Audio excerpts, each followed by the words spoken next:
اعوذ باللہ من الشیطان الرجیم، بسم اللہ الرحمن الرحیم۔ خانز ویو انٹرنیشنل سے محمد وسیم خان ایک مرتبہ پھر سے آپ کی خدمت میں حاضر ہوں۔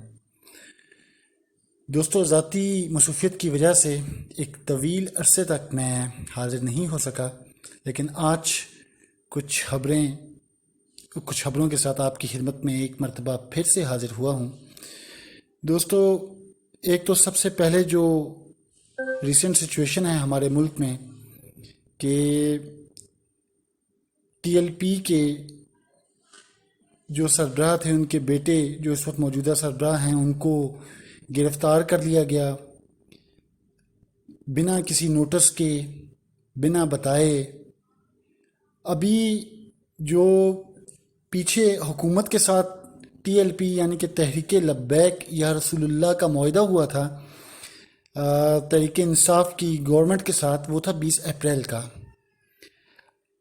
اب سوچنے کی بات یہ ہے کہ جب 20 اپریل ابھی آئی نہیں تو حکومت کو کیا ضرورت پڑی تھی کہ کہ ہفتہ پہلے ہی ایک رہنما کو اس طریقے سے گرفتار کر لینا اور اس قسم کی حرکتیں کرنا۔ اس سے نہ صرف خود ان کو نقصان ہو بلکہ ملک کا تیا پنچا کر کے رکھ دیا انہوں نے، اور اس کی ابھی ضرورت ہی نہیں تھی۔ اگر ایک طریقے سے دیکھا جائے تو اس کی ضرورت ہی نہیں تھی۔ رسول پاک صلی اللہ علیہ وآلہ وسلم کی ذات پر، ان کی اہل اولاد پر اور اہل بیت پر اور سب پر اللہ کا اور اس کے فرشتوں کا اور ہم سب گناہ گاروں کا سلام۔ لیکن ہم نبی کی جان پر، نبی کی شان پر قربان ہونے والی قوم ہیں۔ ہر ایک پاکستانی، حکومت کے جو وزراء ہیں، کیا ان کے ذہن میں یہ بات نہ تھی کہ آپ کس قوم کو کس موقع پر، کس بات پر آپ ان کو کہ چھیڑنے جا رہے ہیں، کس چیز پہ آپ ان سے ٹکر لینے جا رہے ہیں؟ یہ بوکھلاٹ میں کیا ہوا اٹھایا ہوا ایک قدم جس نے آج قریباً سارے ملک کو مفلوج کر کے رکھ دیا ہے۔ دوستو، دیکھنے میں ایک بات آئی ہے کہ تحریک انصاف کے وزراء، میں نے خود ووٹ دیا تھا تحریک انصاف کو، لیکن جب یہ حکومت میں آئے تو ان کے وزراء کی انداز میں ایک غرور سا دیکھنے میں آیا، بڑے مغرور سے، کہ پتہ نہیں ہم لوگ بہت زیادہ تعداد جمع کر لیتے تھے اپنے جلسوں میں، جلوسوں میں، اور شاید ہمارے وزیر اعظم صاحب نے خود کو الطاف حسین سمجھنا شروع کر دیا۔ میں بڑے دکھی دل سے یہ بات کہہ رہا ہوں، شاید انہوں نے خود کو الطاف حسین سمجھنا شروع کر دیا تھا کہ پتہ نہیں میں نے ملک بند کروا دیا تھا، اور کوئی ایسا کر ہی نہیں سکتا، اور ایسا ہو ہی نہیں سکتا، بس میں ہی ہوں پورے ملک میں صاف پاک۔ اور یہ غلط سوچ ہے، یہ غلط سوچ ہے، اور اس کا جو نتیجہ ہے وہ اس وقت ساری قوم بھگت رہی ہے۔ ابھی آپ اگر پنڈی شہر میں پنڈی کا رہنے والا ہوں، پنڈی شہر میں اندرون شہر میں گلیوں میں سے ہو کے آپ چلے ہی جائیں ناز سینما پر، آپ کو کمیٹی چوک یا کمیٹی چوک سے مریر چوک پہنچتے 3 سے 3.5 گھنٹے لگ جانے۔ اتنا رش، اتنا ٹریفک، کہ رستے ہی بند کر دیے گئے ہیں، کچھ مظاہرین کی طرف سے اور کچھ بعد میں پولیس کی طرف سے۔ لیکن حکومت کو اس عمل پر سوچنے کی ضرورت ہے۔ یہ حکومت، پہلے ہم سوچ رہے تھے کہ شاید یہ ایسے ہی کہہ رہے ہیں، لیکن اب دیکھنے میں آ رہا ہے کہ ہماری حکومت بوکھلاٹ کا شکار ہے۔ پی ڈی ایم کے جلسوں کی وجہ سے جو حقیقت ہے اسے تسلیم کرنا چاہیے۔ واقعی میں ہماری حکومت اس وقت بوکھلاٹ کا شکار ہے، انتہائی بوکھلائی ہوئی ہے۔ اگر بوکھلائے ہوئے نہ ہوتے تو اس طرح کا قدم میرا نہیں خیال کہ کوئی سمجھدار رہنما یا وزیر اٹھا سکتا ہے، وہ بھی ایسے نازک موقع پر، جبکہ کرونا اپنے عروج پر، پوری پیک پر جا رہا ہے، جبکہ رمضان شریف کی آمد ہے، جبکہ گوادر کی طرف سے جو ہمیں بین الاقوامی خطرات ہیں وہ اپنی جگہ موجود ہیں، جو ہندوستان کے مسائل ہیں وہ اپنی جگہ موجود ہیں، جنگ کے خطرے منڈلاتے ہی رہتے ہیں، اور تیسری جگہ یہ ایک نیا جو ہے ایک میدان، اگر حکومت نے یہ کام، ظاہری بات ہے حکومت کی ایما پہ ہوا ہوگا، تو بڑے سمجھدار وزراء نے بڑے اچھے موقع پر اپنے لیے ایک اور میدان کھول لیا اور عمران خان کو بڑا سرپرائز کیا. میں سمجھتا ہوں کہ شاید خود عمران خان بھی سرپرائز ہو گئے ہوں گے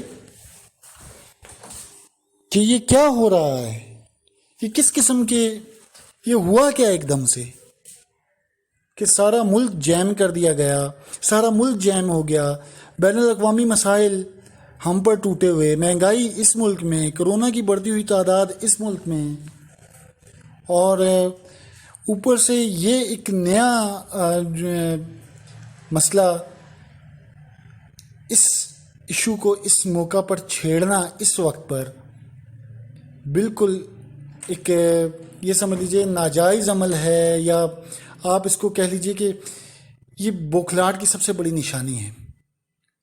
اللہ رحم کرے ہم سب پر، ہمارے ملک پر رحم کرے. لیکن اس کے ساتھ ہی سندھ پولیس کی کارکردگی، جو کراچی میں آج ایک خبر آئی، ڈی آئی جی سندھ جو ہیں انہوں نے ایک پریس کانفرنس کی جس میں انہوں نے بتایا کہ 2 دہشت گرد جنہوں نے تحریک لبیک کے جو دھرنے ہیں ان میں گھس کے اٹیک کرنا تھا اور ملک میں افراتفری پھیلانے کی ایک کوشش کی جانی تھی، اسے ناکام کر دیا. اس میں 2 دہشت گرد پکڑے گئے جن کا تعلق دوسرے ممالک کی ایجنسیوں سے بتایا جا رہا ہے. تفصیل اس وقت سامنے نہیں آئی، جس قدر آئی ہے میں آپ سے شیئر کر رہا ہوں. لیکن بہرحال یہ ہمارے ایک ادارے کی اچھی پرفارمنس ہے، بر وقت پرفارمنس ہے، جس پہ ہمیں ان کو سراہنا چاہیے اور سب کو مبارکباد. کیونکہ اگر خدا نہ خواستہ اس قسم کا کوئی بھی اٹیک ہو جاتا یا کوئی حملہ ہو جاتا تو پہلے ہی بڑی شاہراہیں بند ہیں. تو پھر آپ سوچیں کہ ہمارے ملک میں کس طرح کی افراتفری مچ جاتی اور کس نہج پہ ہوتا ہمارا ملک. اور اب بھی خطرہ موجود ہے، ہر ایجنسی اپنا کام کر رہی ہے، لیکن حکومت کو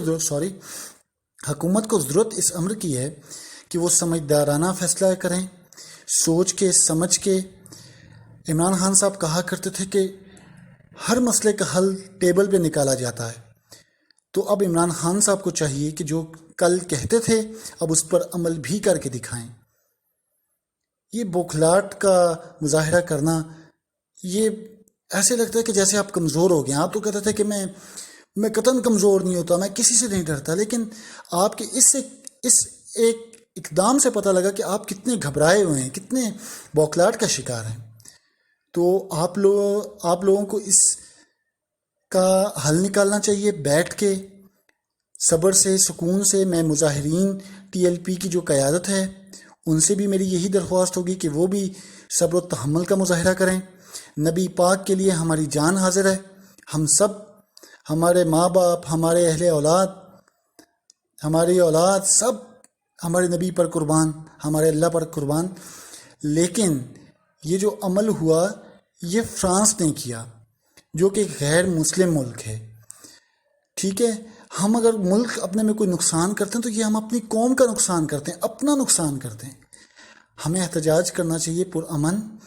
ہمیں ایمبولینسز کے لیے رستہ چھوڑ دینا چاہیے، جہاں سے ایمبولینسز یا ضرورت مند لوگ جو ہوں وہ گزر سکیں. تحریک لبیک کے جو رہنما ہیں، میری ان سے گزارش ہے وہ ان چیزوں کو دیکھیں. لیکن دوستو، معذرت کے ساتھ میں ایک چیز اپنے پاکستانی میڈیا کے بارے میں ARY1 کی نیوز سن رہا تھا. جب کل میں تحریک انصاف کے دھرنے ہوا کرتے تھے تو میں دیکھا کرتا تھا کہ ہمارے راجہ بازار میں جب کوئی دھرنا ہوا مڑی روڈ پہ یا کوئی مظاہرہ ہوا تو یہی ٹی وی چینلز تھے جو دکھایا کرتے تھے جی کہ ایمبولینس آئی تو حکومت کا کام تھا ایمبولینس کو رستہ دینا، مظاہرین کا کام نہیں تھا. آپ کلپس دیکھ سکتے ہیں. اور آج جب ایک مذہبی جماعت کا، کچھ داڑھی والوں کا اپنے نبی سے محبت کی وجہ سے وہ روڈوں پر بیٹھے ہیں تو ان ٹی وی چینلز یہ رپورٹنگ کر رہے ہیں کہ جی ایمبولینسز کو نہیں گزرنے دیا جا رہا، لوگ مر رہے ہیں. کیا یہ کھلا تضاد نہیں؟ کیا یہ منافقت نہیں آپ کے رویے میں؟ ان میڈیا کے جو بڑے بڑے میڈیا مالکان ہیں یا جو اس میں رہنے والے اینکر پرسنز ہیں، میرا ان سے سوال ہے اور میرا قوم سے بھی سوال ہے کہ آپ اس چیز پر ضرور سوچئے، اور ہو سکے تو کامنٹ باکس میں اس پر اپنا رائے بھی دیجیے کہ کیا یہ دوگنا پن نہیں ہے، کیا یہ منافقت نہیں ہے کہ ایک بندے کے لیے اور رول اور دوسرے بندے کے لیے اور رول. کیا یہ ہونا چاہیے؟ کیا اسلام اس کی اجازت دیتا ہے؟ کیا اخلاقیات اس کی اجازت دیتی ہے؟ دوستو، یہ جو میں نے ابھی کچھ معلومات آپ کے ساتھ شیئر کی، اس میں میرے جذبات بھی شامل تھے. شاید میں بھی کسی جگہ جذباتی ہو گیا ہوں. کوئی بات بری لگی ہو تو معذرت ہاں، لیکن ان باتوں پر غور ضرور کیجیے گا، لائک کیجیے گا، اور ہو سکے تو کامنٹ باکس میں اپنی رائے سے بھی نوازیے گا. بہت شکریہ. السلام علیکم. پاکستان زندہ باد.